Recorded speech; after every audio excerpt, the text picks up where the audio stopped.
So like I was telling you while we were casually talking, so the plan is that today I will go through the basics of logistic regression, and next week I will discuss a specific variation which is very powerful called the synchron logistic regression.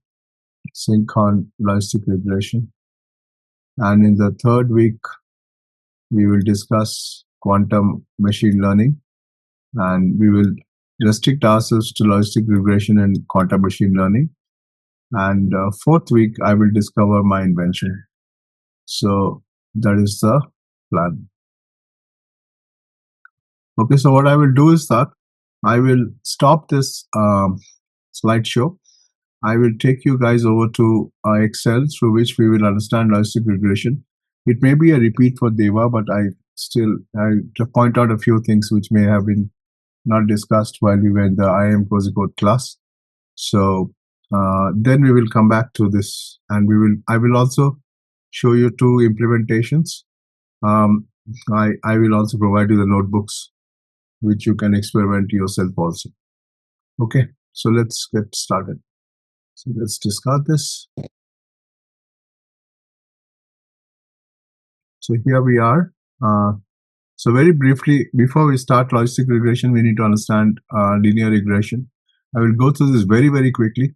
Now, thing is that supposing I have an intuition that there is a relationship between the three sides of a right angle triangle, and that is x square plus y square is equal to c square. So let's say I have an intuition. So I collected this data. I make this, what do you call, feature engineering, where I just square this. So I do this. Now what I do is that, okay, so now I have the squares. So now I'm going to make a linear relation between x square, y square, and the hypotenuse square. So for that, I know that I have to have an equation of the form. So so I will call x square as a, and y square as b, and z square as y, small y. So basically what I want is that I want an equation of the form y is equal to beta 0 plus beta 1. Hi Priyanka. Hello, sir. Am I Good evening. audible, sir? Yes, Good after a evening, long sir. time I'm meeting you. Yes, sir. So how's things with It you? took my good, sir. So we just started. I just told that we will be having a plan of action, that today we will go through the basics of this, which you may be familiar with, but I discuss something beyond what we have discussed earlier. And then next class, we will go through a variation of logistic regression, which is called the synchron logistic regression, which is quite complicated. And third week, we'll go through application of logistic regression in quantum computing. And last week, I will discuss my invention, in which I have made a nonlinear logistic regression. Okay, so this is the equation we are aiming at. So what I need to do is I have the values of a, b, and y. So what I need to guess is the values of beta 0, beta 1, and beta 2. Okay, so I have to guess this. I do not know this. So I put some arbitrary values for beta 0, beta 1, and beta 2. So these are the arbitrary values. I do not know what exactly these values are. I do this, and what I do is that based on these values of beta 0, beta 1, and beta 2, I make a guess for what should be y hat. Y hat is basically what I'm predicting. So this is y hat primarily. So what I'm predicting. So y hat becomes something like is equal to beta 0. Let's close this. Beta 0 plus beta 1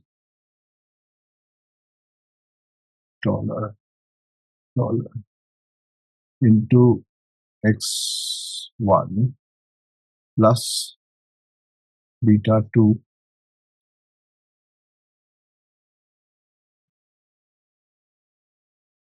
into x2.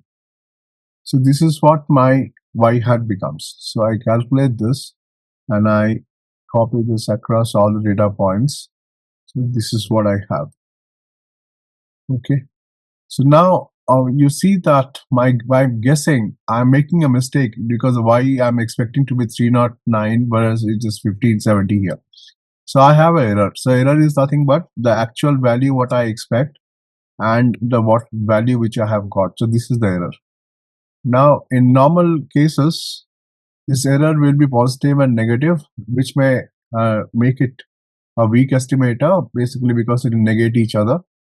Here it's all negative, that's a different case. So, but anyway, it can be negative and positive. So what I do is that I take the e square, error square, so that I get all positive terms and I do not have any problem. What happened? Right, yes. Oh, sorry, I made a mistake. It's equal to this raised to the power. Okay. So now I have the error square. Now errors, once I have the error square, what I can do is that I can find the average of all the errors put together. So that average becomes the mean square error. So I can say average.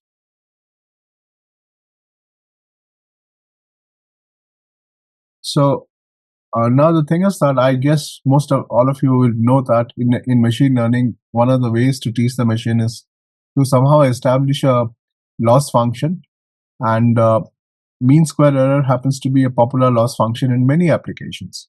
So what does the loss function basically indicate is that I am finding the error, what is happening between my estimation and what actually is. And if I can reduce this gap between what I estimate and what actually the value is, then I will have a successful model. So what I will do is that I will try to minimize this mean square error, which is my loss function. And once it gets minimized, I will have my solution. So when I do that, this is primarily the mechanics of linear regression. Okay. Now you see that I'm forming a linear equation and I'm getting a loss and I'm trying to minimize the loss. Now, normally we will do gradient descent, but here I don't have gradient descent, so I will use linear programming, which is also equally good. So I say that in linear programming, you minimize the mean square error, which is the loss, by varying the variables, which is here. That is beta 0, beta 1, beta 2. This is the variables which I have to guess. And I say solve this. So now it is basically doing gradient descent and it will try to find a solution. So while it is finding solution, let me say hi to Praveen. Praveen is a regular. I'm very grateful that you find my sessions useful, Praveen. Good evening, sir. I got off of work, late from work. That's why I joined.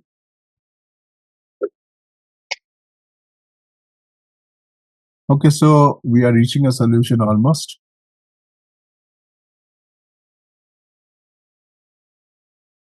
Yeah, we have a solution. Now, look at the solution. What it says is that solution is beta 1 is 1.003 and beta 2 is 0.98. So it is saying my linear equation to find y is something like this. Y is equal to 0, beta 0 is 0 plus 1.003 beta 1. Sorry, no, not beta 1. 1003 x1, or what I called a, plus 0.987 b. So if you really put it in the right way, it becomes this is equal to 1.003 x square plus 0.987 y square. And we know that this y is nothing but z square. So this is pretty close to the Pythagoras theorem, right? It's pretty close. So it is estimated quite nicely. But we can verify that. We can verify that. Or what I can do is I can take any values. Let's say I take 3 and 4. So this is equal to raised to the power 2.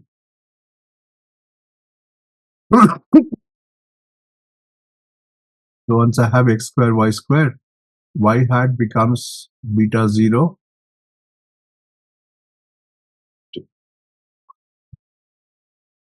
plus beta 1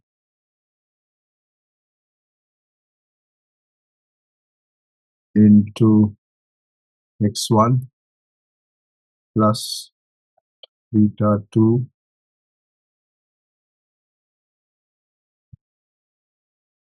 into x2. So this is what my y hat becomes. But remember that y hat is z squared. So I have to take the square root of this. So I can say sqrt, square root of this as the value of y. So this comes out to be 4.9. So now this is saying 4.98 is my predicted value, but the actual value we know by Pythagoras theorem is nothing but the square root of x squared plus y squared. So which is 5. Anyway, you notice that machine has learned quite well and this value is quite close. Like people who are new to this, do you find that the machine has made an effective model?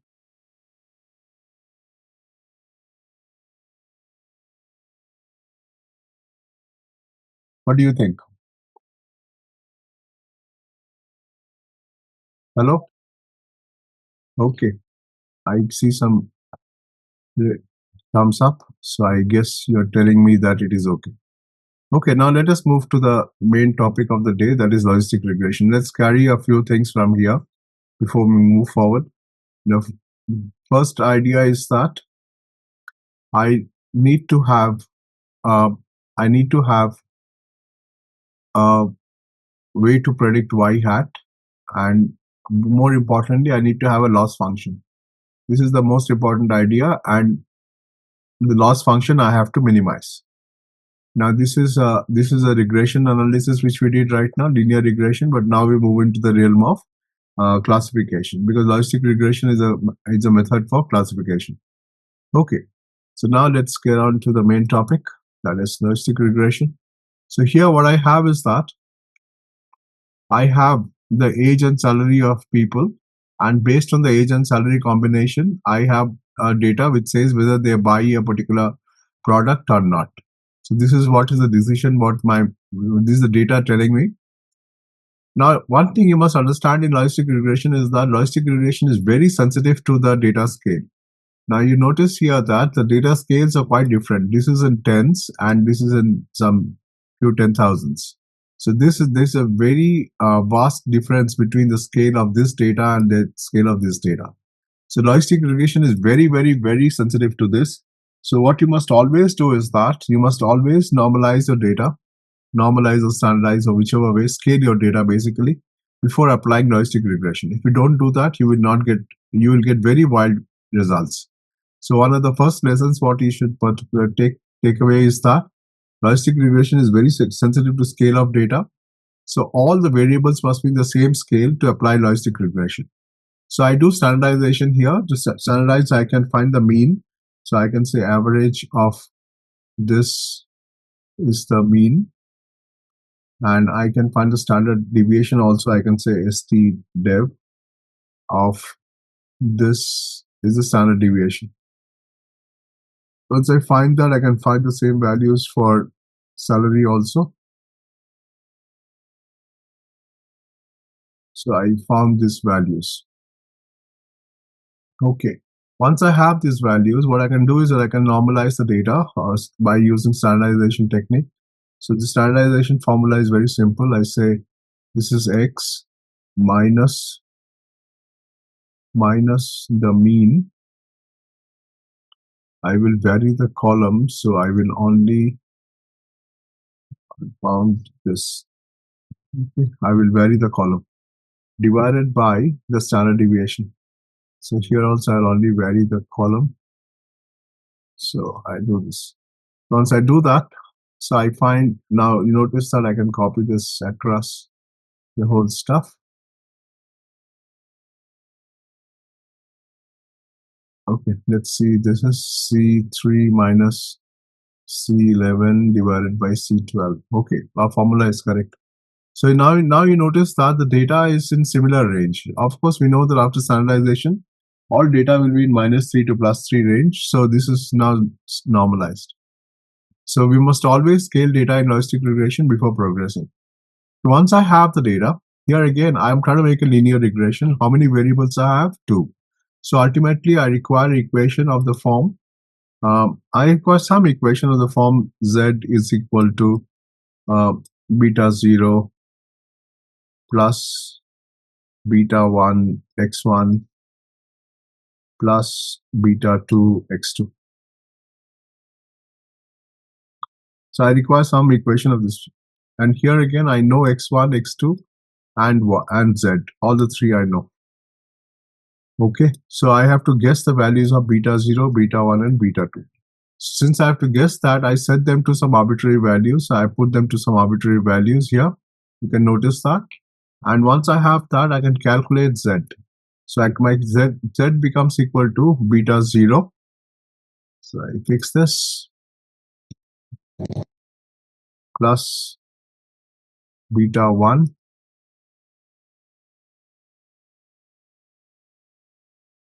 into x1 plus. If you have any questions, you can ask me. Right now, I think I'm in territory where you are very familiar, and so you must be just tolerating me right now. Okay, so once I can find the value of z across all the data points, so I get this. Now my problem comes is that now in linear regression we could stop here because this was sufficient for me to find the mean square error. But here I can't do that. Instead, I require, because I can't do that simply because these are continuous values. I require some mechanism by which I can get a 0 and a 1 situation. So to get a 0 and a 1 situation, I require a special kind of a function which we call as the sigmoid function. So the sigmoid function is good because I will tell you the reason for that. And it has got an engineering requirement also in this particular case. The sigmoid function basically ensures that I get an output from this function which is always between 0 and 1. It will never be outside this range of 0 and 1. So this is 1, this is 0. So sigmoid function always returns a value between 0 and 1. So if I have a situation like this, what I can do is that I can take the output of sigmoid and then I can set a cutoff mark somewhere. We'll discuss how. We'll set up a cutoff mark and then say if the value is less than this cutoff mark, the value is output is 0. If the value is greater than this cutoff mark, the output is 1. So I can make a situation like that, and once I do that, this becomes a binary situation. So I can make a decision regarding 0 and a 1. Any binary condition I can make a decision regarding. So that is why I require the sigmoid function. Now once I have established this, the sigmoid function is very simple. 1 by, this is the function. If I write it, it is equal to y is equal to 1 divided by 1 plus e to the power minus z. This is, you can write it as y of z equals to this. So if you want, you can just set up a values of y here. If you want to experiment really very hard, then you can set up a values of y. Let's say minus 10, and then I say equal to this plus 1, and I copy this. Sorry, get this. Okay. Partha, before we move on, I think Yogesh has one question. He's put it in the chat. I'm not sure whether Yogesh could say this. So he's saying most standard models use threshold 0.5. What is the practical implication of raising the threshold to 0.6? Will this make our model conservative? I will explain this. This is a very important point. We will definitely discuss this. Just so Yogesh, just hold on. I will explain this to you. In fact, I will show you some practical examples where we require to play with this. This is a very significant managerial decision. Okay. Okay. So now I'm just demonstrating to you the sigmoid function. So I put up a value set here. And if I put the formula here, this is equal to 1 divided by 1 plus exponent of 0 minus x. So this is a sigmoid function. So I copy this. Okay. So if you see that this is forming some kind of numbers, and if you plot these numbers on a chart, so if I say insert a chart, what's this one? Yeah, recommended is a XY chart. Yeah, scatter. So notice here, this chart, you notice it will always be between 0 and 1. It will never cross 0 and 1. So this is the proof of the sigmoid function. Okay. So far we have progressed. So now let's move forward. So let me write the sigmoid of this. So I said this is equal to 1 divided by 1 plus exponent of 0 minus z.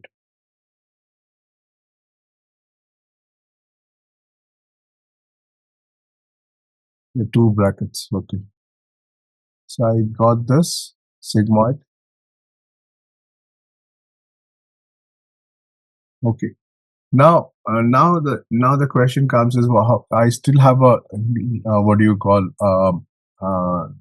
number, which is a continuous number. So I have to convert this. So here comes the question of a threshold. I will discuss how to set the threshold slightly later. Like I'm telling you, it's a very important decision. So anyway, nevertheless, I said that if I make a formula, if this sigmoid is less than the threshold, which is a fixed number, then it is 0, else it is 1. So I could have done it other way, equals, less than equal to also doesn't matter. So anyway, I've done this. So I can copy this. And now I have a situation. I made a formulation by which I'm able to allocate, I'm able to estimate whether it's going to be a 0 or a 1 decision, right? But then I do not know whether my formulation is correct or whether these values are correct or not. So I need to establish a mechanism of finding out the loss. So I have an elaborate loss function here, which says, I've written it down here for you, minus y into log of natural log of sigmoid minus 1 minus y into natural log of 1 minus sigmoid. Now you need to understand this function, because this is an engineered function. This is not a natural function. Okay. So why this is engineered, and you notice here that if my actual value y is 1, and let's say the sigma is 0.8. Sigma 0.8 means what? It is greater than the threshold in my current setting. So if it is greater than threshold, the y hat is also 1. Now notice here that this formula, I have planted it here. The same formula, I planted it here. So when my actual value is 1 and my estimated value is 1, this value, this loss is very minimal. But when my actual value is y and the estimated value is 0, this loss is quite large. Similarly, when my actual value is 0 and my estimated value is 0, this loss is very small. But when my actual value is 0 and my estimated value is 1, then this loss is pretty high, right? So this is a very well engineered function where I am able to distinguish between whether the predictions are correct or not correct, right? So once I have that, so with this formulation, I can write it here as 0 minus y. Where is y? Y is here. 0 minus y into natural log of sigmoid. So this much is one set, and this is now minus 1 minus y. We put a bracket here for safety, into natural log of 1 minus sigmoid. Okay, so this is the way I'm calculating my loss. So if I calculate my loss now for all the data points, I get this. Okay, I have calculated. Now I can sum up the loss. So now instead of sum, I can take average also. It doesn't matter. It is the same thing. Average is basically dividing by n. Even if I don't do that, it doesn't really matter. So I could have taken sum also. Okay, now I have to check whether the predictions are correct or not. That is basically, if I say y minus y hat, in this case it is binary. So if it is not 0, that means the prediction is wrong. So I can do this. I can say y minus y hat. That is the accuracy of my prediction. So I can just calculate that. Right. So if it is anything other than 0, that means it's not a correct prediction. So here what I can do is the number of correct predictions is count if this is the range, and the criteria is it is 0. Right. So here it says it's all correct. So then I can calculate the accuracy as this divided by count of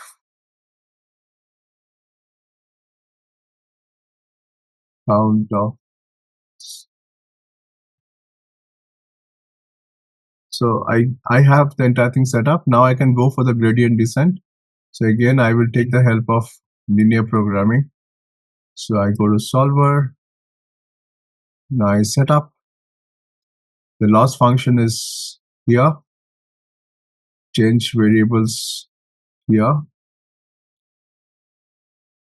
And solve this.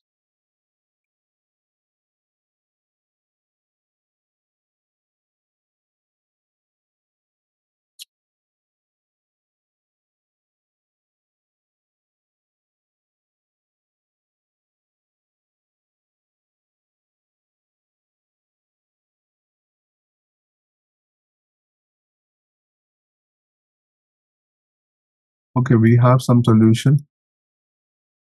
But you see the solution is not good because everything has become not a number.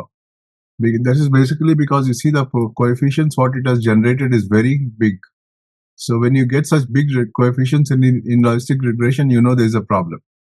And the problem is now one of the things which is very clear is that is finding some solution at a very awkward position, right? Now this is a solution, but it's not an optimum solution, right? So what we have to do is that we have to somehow tell logistic regression, make the solution simpler. One of the ways to make the solution simpler is by using the technique of regularization, right? Regularization.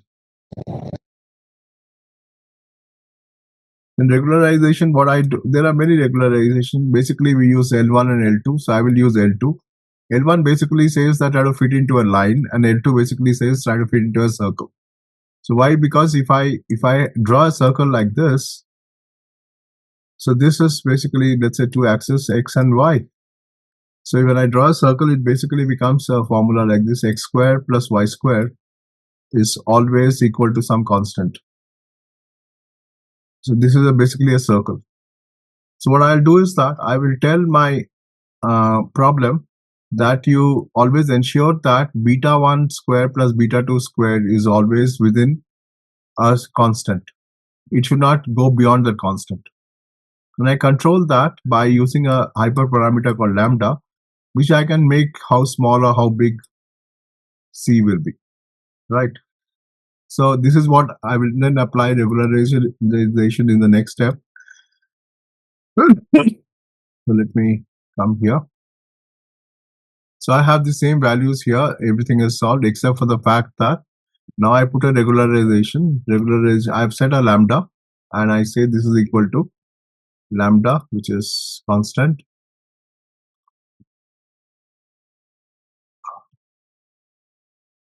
multiplied by beta 1 to the power 2 plus beta 2 to the power 2. Okay. Once I have the regularization parameter set up, I can set my objective now to be equal to the loss plus my regularization. Right. So I have set my objective so that it takes care of not only minimizing the loss, but also ensuring that the minimization is happening within the bounds of the circle which I have drawn for him. Okay. So once I do this, again, I've set it up to arbitrary values here. You can notice that I use my solver now. I shift my objective from loss to the objective function, which includes regularization. So I put it here. And this is the same. I only change the values of beta 0, beta 1, beta 2, and I solve this. So let's see the solution, what we get.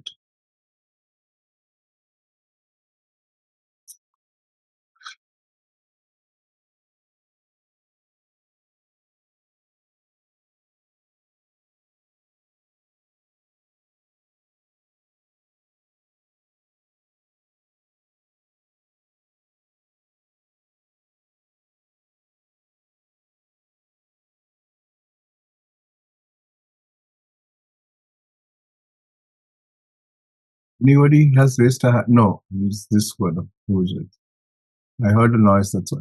So just found some solution. You notice here now the beta 0, beta 1, and beta 2 are very small, and the regularization is working, right? And now you see that all the predictions are coming out correctly.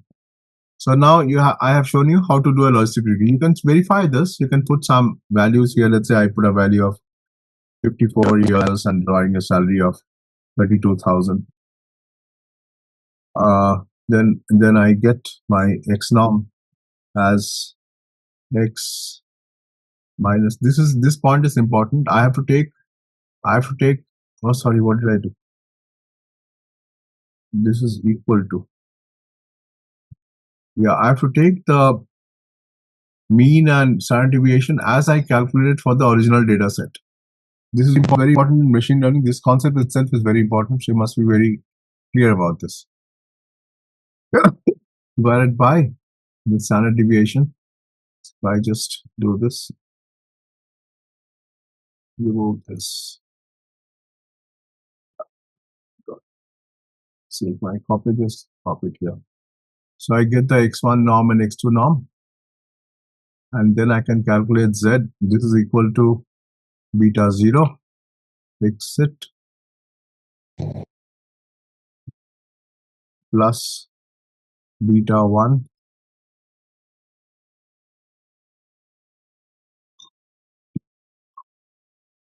into x1 plus beta 2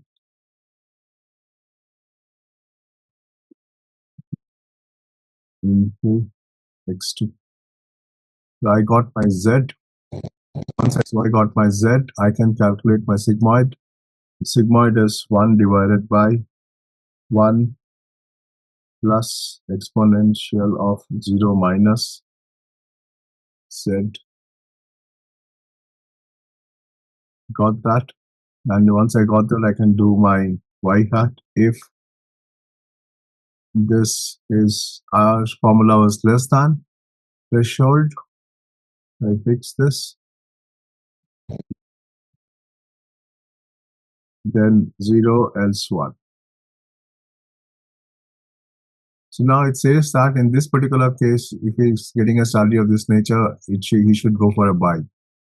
You would like to try any other number? I can show this. I will show these numbers on a graph. So you can give your numbers. I will show it on a graph and to check whether the decisions are coming out correctly or not. Anyone wants to give a number? So let's try with a high age and a low salary. Tell me. Say Let's go with 55 Okay. and say 10,000. Okay. 10,000. 10. Oh, sorry.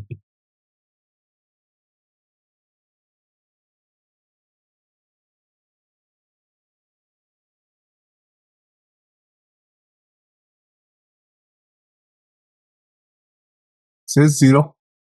We will check on the graph. Okay. Right now, you're not able to be sure whether the decisions are coming out correctly or not, right? Do you want to point one more data? Anyone? Age 35 and salary 55. 55,000. Yes, sir. Okay. So let me take this.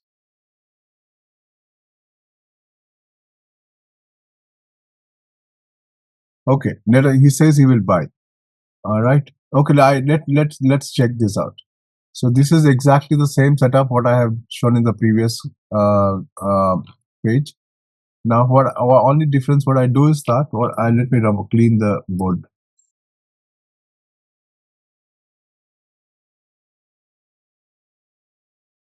Clean it.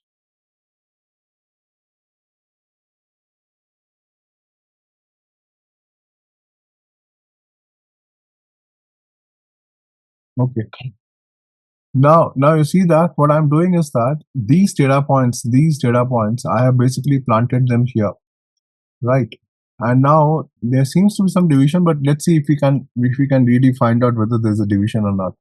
So I have made some arbitrary points here, and I make d2 as equal to minus sign of beta 0 dollar plus beta 1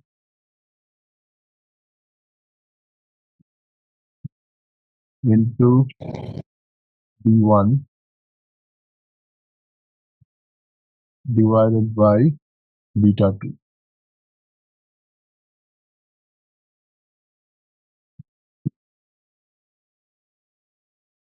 Okay, now let me calculate these values.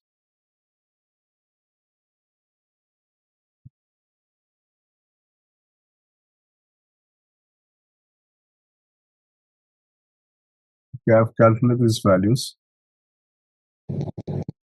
Now you see that this particular calculation, what we have done for beta 0, beta 1, beta 2, it is forming a very definite linear boundary between two sets of data. Okay, if I check this data, this is the point 1.169, 1.06474. This is this point. Okay, this point is basically a by decision. Let me check one more point. This is 1.169, 1.07. No, is it correct?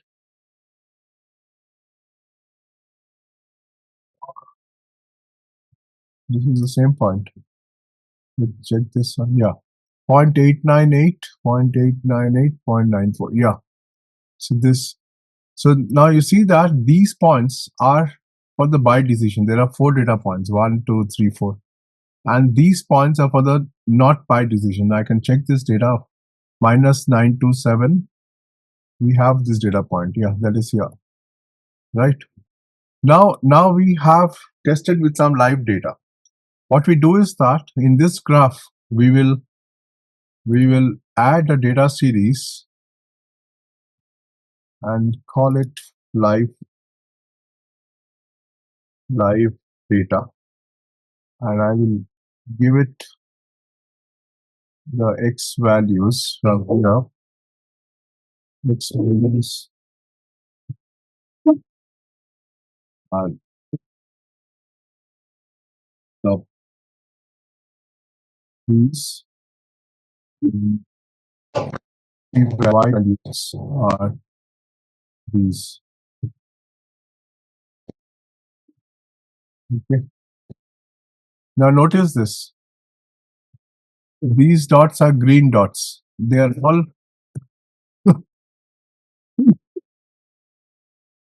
they're all coming on the buy side. Is it? Did I do correctly? So one supposed to be at least not buying. So Yeah, one supposed to be on the other side. So, but but it is showing how many? 4 data points, but I only planted 3 data points. Oh, I'm sorry, I missed. Let me just check the data.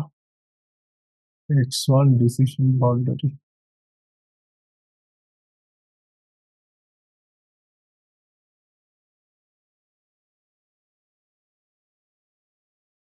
Oh yeah, I made the mistake. Let's get the live data. Systems.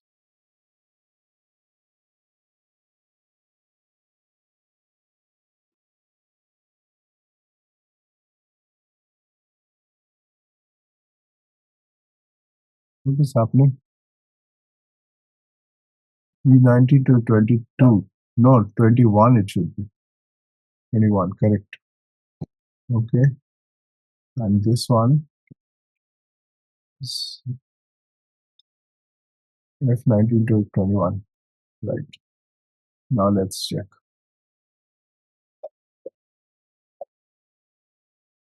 You see here, this data point, this is not the trend line. This is here. What is this data point? Okay, let me try to put the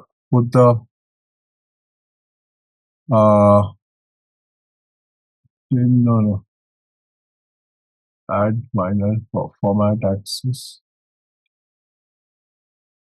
Next option. Not format axis. How do I format plot area? Let me check this.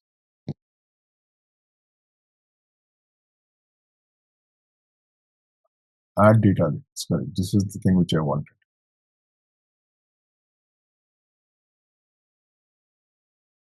Okay. Now it is not giving me the data labels for this one. This is what I wanted actually. Now you see these 2 points are very clear. These 2 are by decisions, but this one, I'm not able to get the data point. It should be relating to this not by decision. That is, let's check it physically manually. 1.1 and minus 1.4. So this is 1.1 is correct and minus 1.4 is also correct. So this you see is a marginal thing and it is saying it's a not by decision. So graphically you can verify that the model is working correctly. Are you guys convinced with this? Yes, sir. yeah. Yes. Okay. Now coming to Yogesh's question. He says that why do I set to 0.6? Now the thing is that supposing I find that this, like for example, this by decision is very marginal, right? So what if I want to make this a more concrete by decision? In that case, what I have to do is that what I have to do is that I have to lower. No, I want to ensure that the 0 is prominent. It did not remain marginal. So to make 0 prominent, what do I have to do with the threshold? Increase or decrease? Increase. Increase the threshold, right? Yes, increase. If I increase the threshold to 0.7, right? I do this and I solve this once again. Let us see the impact on the model.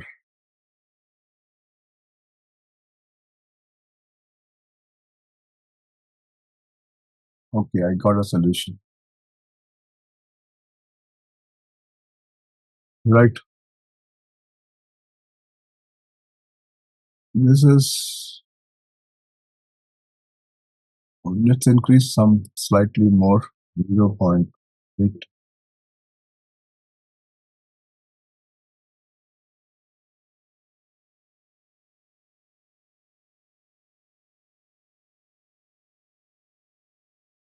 Is it recalculating or it is just giving me back the same values?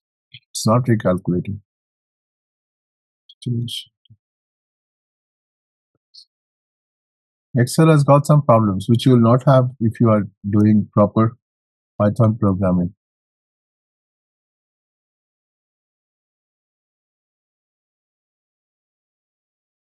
Let me do one thing. Let me reset this back.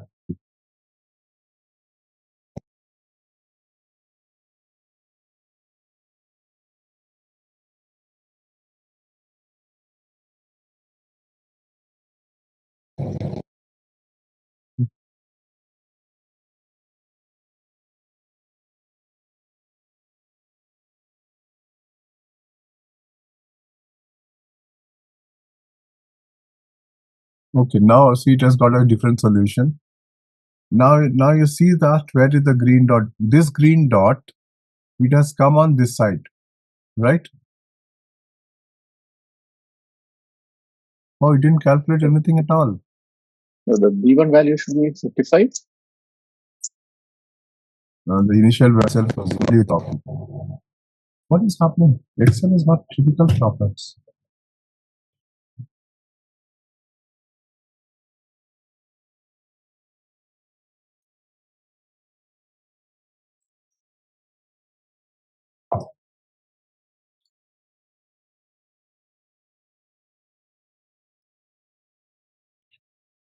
No, it was not recalculating. Something.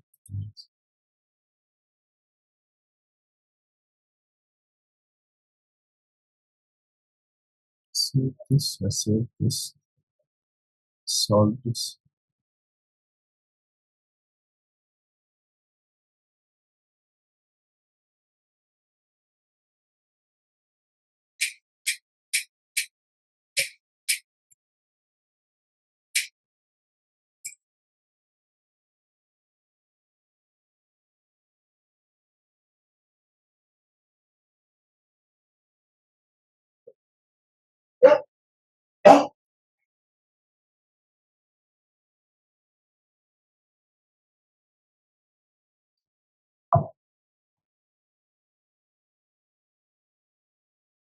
It has found some solution.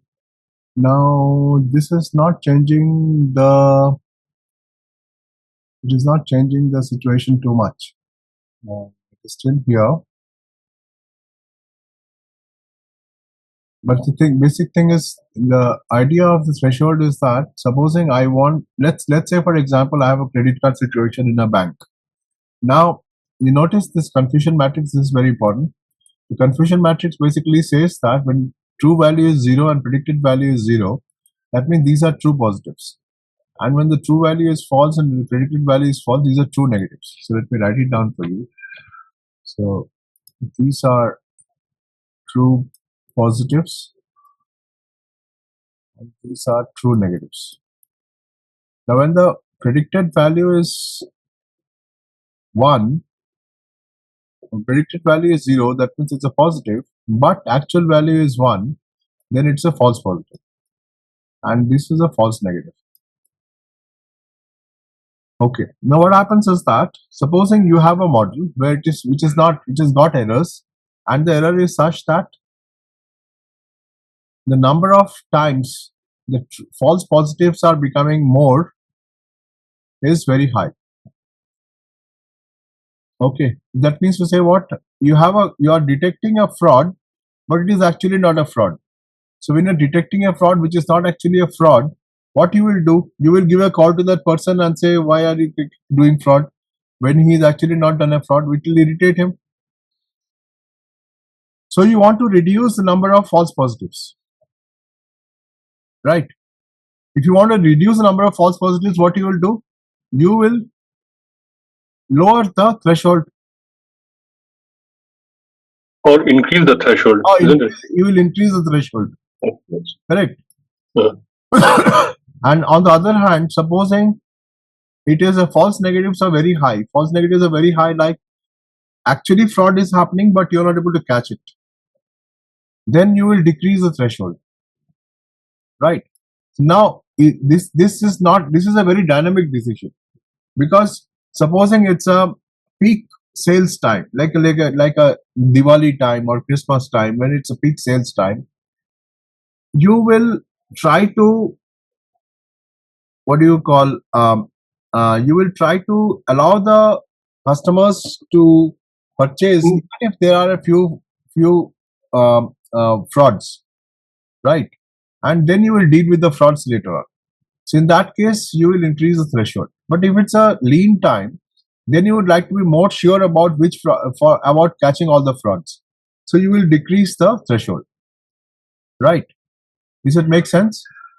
Yes, it does. I think the spectrum should be increased in case of large volumes or. I mean, I'm from a cybersecurity background, so I think the spectrum should be increased in case of frauds, etc. In case of certain calendar events or geopolitical shifts. So in my view, I think I should increase it. That's a personal opinion. Yeah. No, but you cannot always have a single strategy works in all situations. Yeah, absolutely. Yeah, that's correct. It is a very critical managerial decision. Yes, that's correct. Right.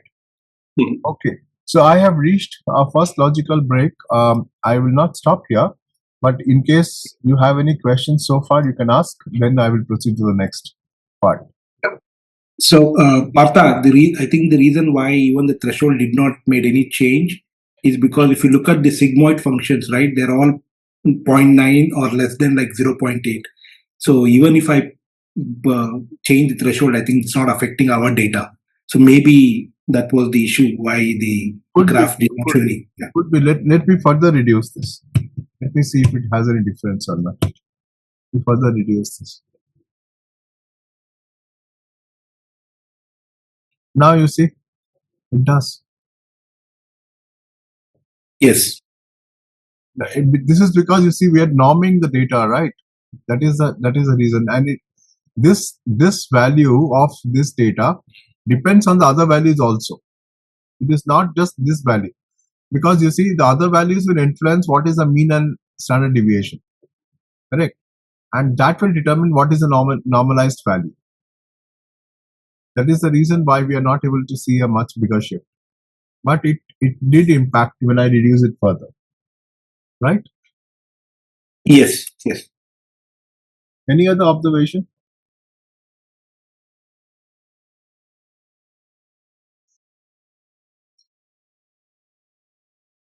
Okay.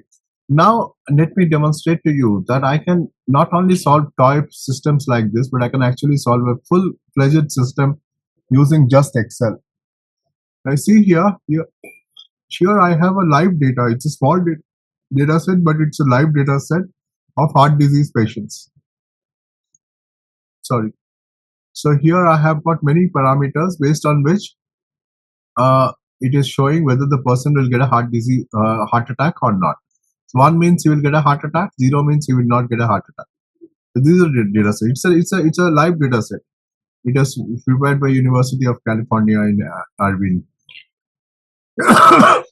Now I can apply the same thing. Now you see that I have got 1, 2, 3, 4, 5, 6, 7, 8, 9, 10, 11, 12, 13 variables. That is why I have taken beta 1 to beta 13. Beta 0 always is there. That's the intercept. And then I've used a small trick here. Instead of having to calculate everything, first of all, not all data is required. So I take some data and I use some Excel tricks here basically.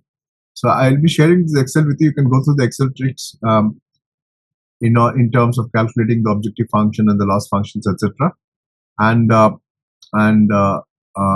it is basically I'm using product formula for calculating all this instead of having to do manually the x1, x2 into x3, x4, and all that kind of stuff. It's a simple trick. So since I will share this notebook, I will not go into explaining that. But you notice the significant thing is that when I solve this particular model, I create this particular model, I'm getting an accuracy of about, where is the accuracy? 84%, right? Even on a simple solution map like Excel, I'm able to get 86, 84%, 85% accuracy.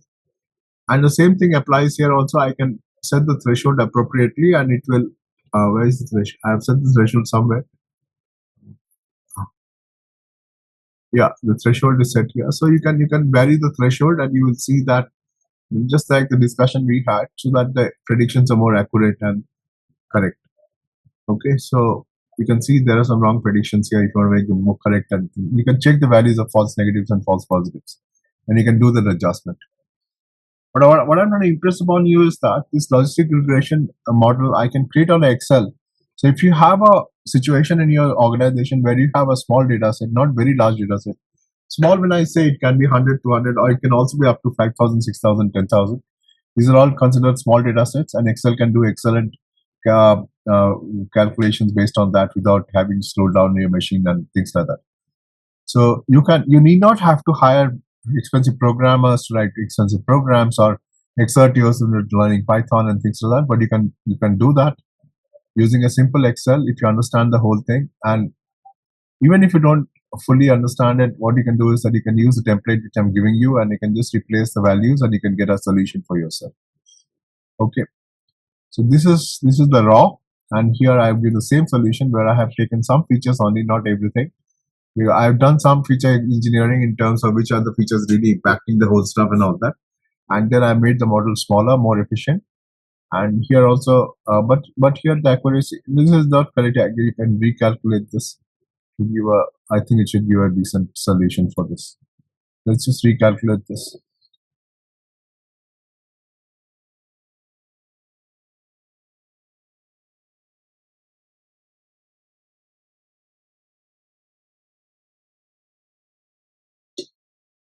I have purposefully taken medical data basically because medical data is something which medical models is basically somewhere logistic regression is very, very heavily utilized.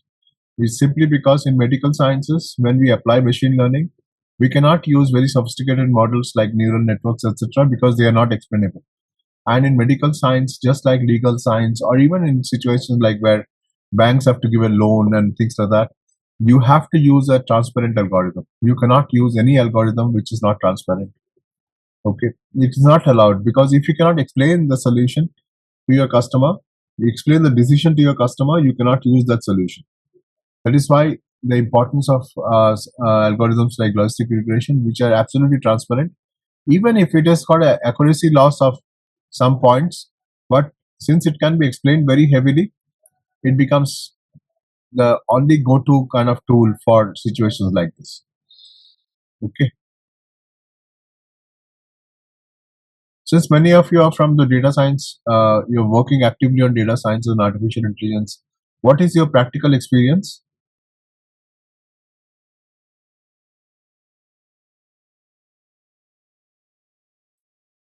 Regarding What you call applying neural networks versus applying logics like logistic regression. so I've applied, as I explained earlier, that I applied logistic regression in finding out the best the relationship between attrition and the months of any calendar years. And also the revenue recognition. So I applied it and it worked. I had a 10-year data set, and the rows were in, I don't even recall how many rows were. So I had to end up using Python to do the logistic regression on it. And then I think the next step was what we did was since the relationship did come out somewhat, we used to forecast. We used Holtz-Winter's algorithm that we use in normal logistics or supply chain to predict the outcomes. We use that because there were not many variables except for the age and the employee type and etc. Not too much of gender or location specific data was there, because HR data is pretty tightly controlled. We are not supposed to see everything. I bet that it's the same with healthcare data as well. So we are only supposed to see some of the data which is HIPAA compliant. Else I think we can't see everything. So yeah, so the only way we I was able to forecast was using Hall's filtering algorithm, and it was somewhat okay. I won't say it was one of the best, because then we had COVID, so there were no attrition for the first 6 months of the year. So it also depends on the on what's happening around the world, just not the numbers, and to adjust that in real time is one of the challenges I face. So I hope I make sense here. Yes, yes, definitely. No, there are many. I will show you some situations where what do you call data logistic regression is invaluable. Also, in the next class, when we are here, we will solve. We will go through the sync horn logistic regression, which is absolutely the solutions for problems like Alzheimer's disease detection and things like that. Okay. Okay, see here, this model is also predicting at about 82.5% accuracy. So after feature engineering, so this is a pretty good model. I have given another example here. This is for salary classification, basically because this is for a recruitment problem, where I have got the data regarding employees, and I want to make a choice between whether to employ or not to employ. That is the uh, uh, that is the outcome variable. Employ at a particular income rate. This is called a range below 50,000 and above 50,000. That's what this 1 and 0 is indicating here. So I want to decide upon that factor based on this. So I can set up a logistic regression model here, and I can use it to calculate, and it gives me accurate results in most of the cases. So very few. There here you see, based on the threshold, the false positives are high, and if you are going to live with that, or you do not want to live with that, you can adjust the threshold, and you can get the output what you require. Okay, so far I've shown you some examples, and I've shown you the applications of logistic regression where we can make solutions using Excel. So now let me switch over to show you the solution, same solution implemented on Python. So do you require a break for 1 or 2 minutes, or is it okay to carry on? I'm okay to continue. Yeah, all good. Okay, so let's carry on. So this is a logistic regression which is done on a breast cancer data. This data is also what do you call? This data is actually part of the scikit-learn, but though it has been collected by I think Johns Hopkins University. So I just run you through this program. I load this data. So it has got only 569 data points for 30 features. So it's got two classes, whether the cancer is malignant or benign, and the point is to estimate whether the cancer is there or not. So you just see this data. There's a lot of variables, 30 variables, like and the distribution is pretty balanced, no missing data points. So I can straight away take this data and I can create a training and test set. So I've done that. So there's majority in training, 20% in test. Now, important thing that I told you, this for logistic regression, I must always scale the data. You can see the data scales are pretty all over the place. Many very different slabs. So I use a standardization. So I standardize the data, and after that, I build my logistic regression model. Having made the model, I can make predictions. So I do, and I check my accuracy. It says that my model is accurate up to 98.25%. And the ROC, you understand, I will show the graph also. So the higher the number here, the better the model is fitting the data. So this has got high numbers in all the cases of precision recall. Everything is pretty high. Let's see the confusion matrix to understand it better. So you see that it is making false positives only in about 2%, 2.5% cases, and false negatives in about 1.5% cases. So this is a pretty good model, pretty good. And not only accuracy, you must look at the recall and precision also, to ascertain whether the wrong cases are being identified accurately or not. And you see the ROC curve. It was 99%, so it is covering almost all of it except for a small portion. That means this is a pretty good model, right? So and now comes the important thing, that is, when I look at this model, you look at these features. Which features are influencing your model the highest? So this is an important thing what you get from logistic regression. That is, looking at this data, you can you can understand that which parameters of your, like this. I am making this model purely as a data scientist without having understanding of medical sciences at all. But when I present this data to the medical professionals, they will know as to which parameters they should tweak in order for the model to be more accurate. Now, which parameters are influencing the model in which way, these medical experts will know. So based on that, they can adjust the model, and then they can fine tune it so that you get a better model which is more accurate according to the physical requirements of the system. Right. Same thing here. I can figure out what are the odds ratio.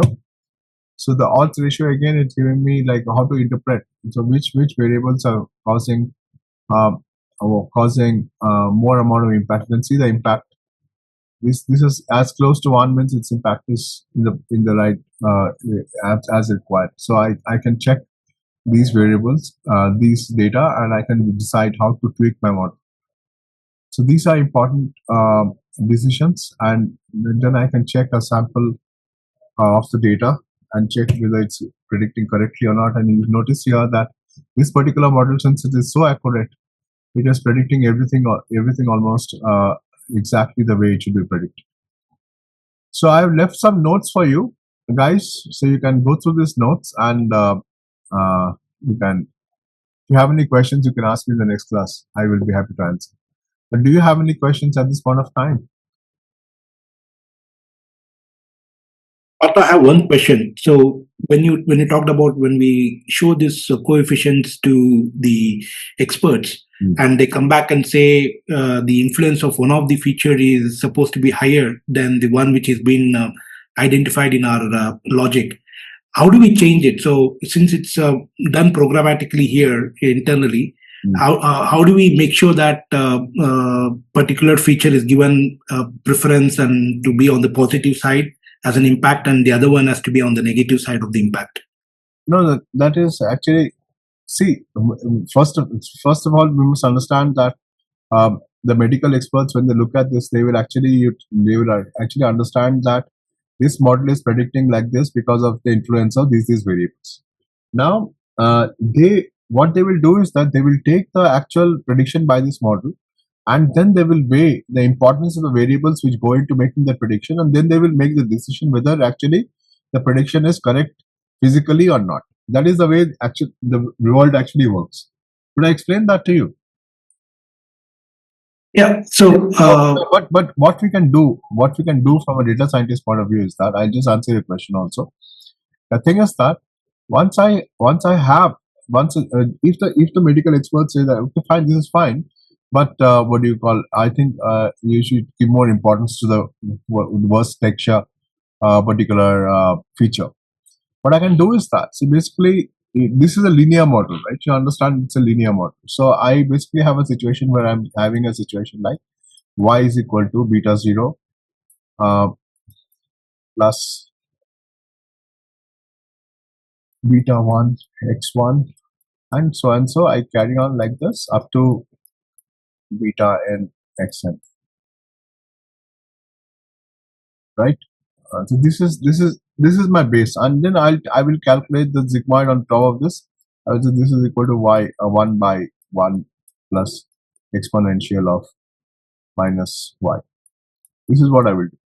Now, supposing he says that I would like that this particular variable worst texture be given a higher, because it's a cancer case. So this be given a slightly higher. And supposing this is x1. What I can do as a feature engineering is that I can replace this x1 with some kind of a value like kx1. K being a constant, right? If I do that, don't you think this gets a higher importance? Yes. Okay. Okay. Understood. Understood.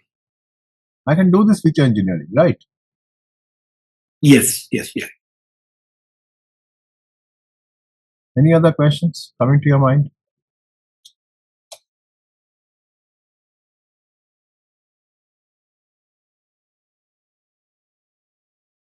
Okay. So let me show you one last demonstration. This is from the marketing domain.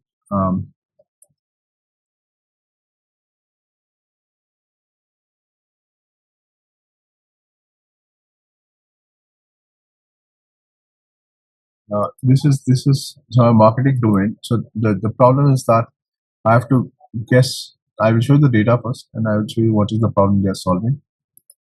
So this data I have kept it in Google Drive, so you can just run this program, and this data will come into your local drive, and you can download it from there. Or you can search for this. What is it? Bankfull.csv. This data. And this is available from this website, UCI. At this website you can download this data. I will give you this link also.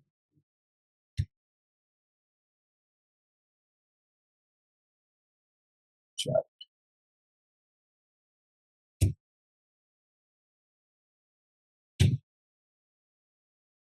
Okay. Now let's go through this. So I set it up.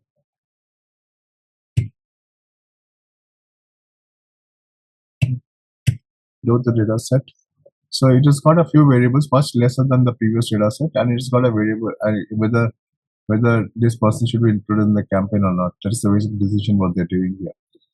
Okay, and if you look at the data, so it has got basically demographic information, and ultimately the Y is basically a variable which says whether to include in a campaign or not. So here there are more number of no's and less number of Y's. It's a very unbalanced data set. You will see its impact. So I make the X and Y, and now I have got categorical data and numerical data. So I just identify that. After identifying, I do the plain test split, and I make a pre-processing pipeline where I first standardize the numerical columns and one hot encode the non-numerical columns. Okay, so I do that, and after that, after pre-processing, I run the logistic regression on this. Okay, so I train my model, so it trains, and use the pipeline and make the predictions, and I check the accuracy. The accuracy of this model is around about 90%. 90%. But you notice here for something that is when it is predicting the no class, its precision recall is pretty high. But when it is predicting the yes class, where the data is very less, its precision and recall is pretty low. And this is something which you must notice. Now, what can be the main cause as a data scientist you can identify is that this is basically because of the imbalance in the data set. So when you have a situation like this, it gives a clear indication that there is an imbalance in the data set. Now, the imbalance of the data set, we have mechanisms to solve that. I have not solved it. I will leave it to you guys to do that. That is, you can use technologies like SMOT to balance your data set. So you can create synthetic data for the unbalanced side, and once you have the balanced data set, you must see these numbers improve very drastically. So I leave that to you. So here again, if I do the overall precision recall, it is pretty low, basically because the positive class where the data is very low. Okay, then it is standard. I create my confusion matrix. You can notice here this rate is it's a concern. It is pretty high, so I must do something about it. Other data is pretty this yes case. So it is not working very well on this particular part of the model. So you must try with trying to balance the data set. I think you will get good results. Then the AUC curve is showing 90%, so this is pretty much okay. And now what you can do is that, this is coming back to Yogesh's point again, I can check for which thresholds my model works. Well, what is the ideal threshold? I can try to test that. So if I do that, so it says, you notice here that when I'm setting it at 0.3, the precision recall is pretty low, but it goes up slightly as I move towards 0.5.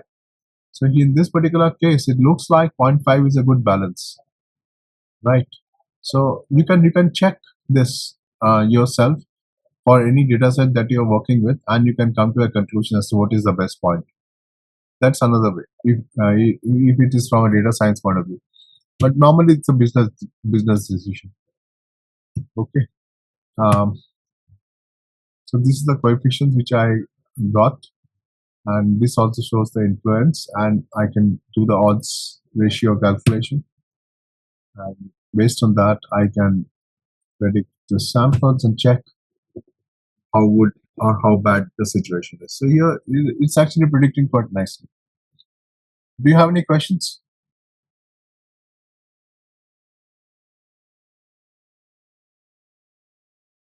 No questions?